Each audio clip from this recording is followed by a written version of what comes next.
മലയാളത്തിൻ്റെ മഹാനഷ്ടമാണ് മഹാനായ ടി വാസുദേവൻ നായരുടെ വിയോഗം.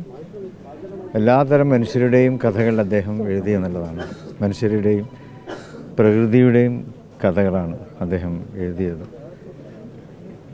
ഭൂമിയിലെ മനുഷ്യവാസം, അവൻ്റെ വികാരങ്ങൾ, വിചാരങ്ങൾ, വേദനകൾ, ആശങ്കകൾ, പ്രതീക്ഷകൾ, ഇതെല്ലാം ടിയുടെ വരികളിലൂടെ സഞ്ചരിക്കുമ്പോൾ നമുക്ക് ഹൃദയത്തിലേക്ക് ചേർത്ത് വെക്കുവാൻ സാധിക്കും. അദ്ദേഹത്തിൻ്റെ ഭാഷ എന്നുള്ളത് അക്ഷരങ്ങൾ തന്നെയായിരുന്നല്ലോ. കൂടുതലായിട്ട് അദ്ദേഹം സംസാരിക്കാറുണ്ടായിരുന്നില്ല. അദ്ദേഹം അക്ഷരങ്ങളിലൂടെയാണ് സംസാരിച്ചു കൊണ്ടിരുന്നത്. അതുകൊണ്ട് തന്നെ എന്നും നിലനിൽക്കും എന്നുള്ളതാണ്.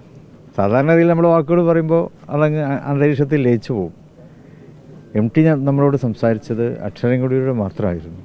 അപ്പോൾ അതുകൊണ്ട് തന്നെ അത് കാലാതീതമായി അതിവിടെ നിലനിൽക്കും. തലമുറകളിലൂടെ അത് നിലനിൽക്കും. അദ്ദേഹം എന്നും ഓർമ്മിക്കപ്പെടുകയും ചെയ്യും. അദ്ദേഹത്തിൻ്റെ വേർപാടിൽ അതിയായ ദുഃഖം രേഖപ്പെടുത്തുന്നു. ആദരാഞ്ജലികൾ അർപ്പിക്കുന്നു.